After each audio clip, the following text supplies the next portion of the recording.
TR arrears చెల్లింపులపై director of treasuries and accounts శాఖ వారితో భేటీ అయిన పెన్షనర్స్ అసోసియేషన్.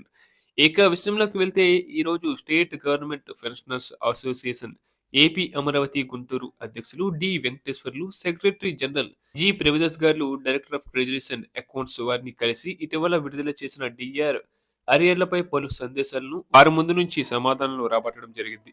డిఆర్ అరియర్లకు సంబంధించి గతంలో సిఎఫ్ఎంఎస్ నందు అప్రూవ్ అయిన అరియర్ బిల్లులు అన్ని చెల్లించడం జరుగుతుంది. ఇప్పటి వరకు క్రెడిట్ కాని వాళ్లకు 1-2 రోజుల్లో బకాయిలు చెల్లింపు జరుగుతుంది. అప్పటికి బకాయిలు పడని వారు సంబంధిత సబ్ ట్రెజరీ అధికారికి దరఖాస్తు చేసుకోవాలని తెలియజేశారు.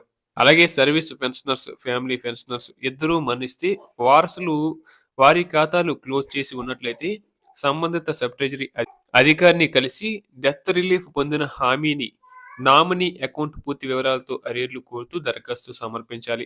అలాగే కోవిడ్ సమయంలో పెన్షనర్ల నుంచి కట్ చేసిన పెన్షన్ 50% డిఫార్మెంట్ బిల్లులు ఇప్పటి వరకు చెల్లింపులు జరగని వారు సంబంధిత సబ్ ట్రెజరీ అధికారులను కలిసి వెంటనే దరఖాస్తు చేసుకోవాలని సూచించారు. ఇక జనవరి 2019 నుంచి మంజూరైన డిఆర్ 30 నెలల అరియర్ ఫైనాన్స్ డిపార్ట్మెంట్ నుంచి క్లియరెన్స్ రాగానే విడుదల చేస్తామని తెలియజేశారు. అలాగే జూలై 2018, జనవరి 2019కి సంబంధించిన బిల్లులు ట్రెజరీ సైట్ నందు ఇప్పటివరకు అప్లోడ్ చేయని వారికి ఫైనాన్స్ వారి నుంచి క్లియరెన్స్ రాగానే సిఎఫ్ఎంఎస్ సైట్ ఓపెన్ చేయడం జరుగుతుందని, అప్పుడు అప్లోడ్ చేయాల్సి ఉంటుందని వివరణ ఇచ్చారు.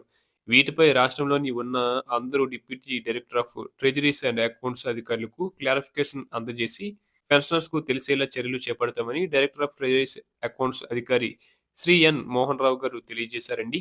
అలాగే వివరాలను చేసిన director of treasuries and accounts వారికి స్టేట్ గవర్నమెంట్ అసోసియేషన్ తరపున రాష్ట్ర అధ్యక్షులు వెంకటేశ్వర్లు, సెక్రటరీ జనరల్ ప్రభుదాస్ గారు ధన్యవాదాలు తెలియజేయడం జరిగింది.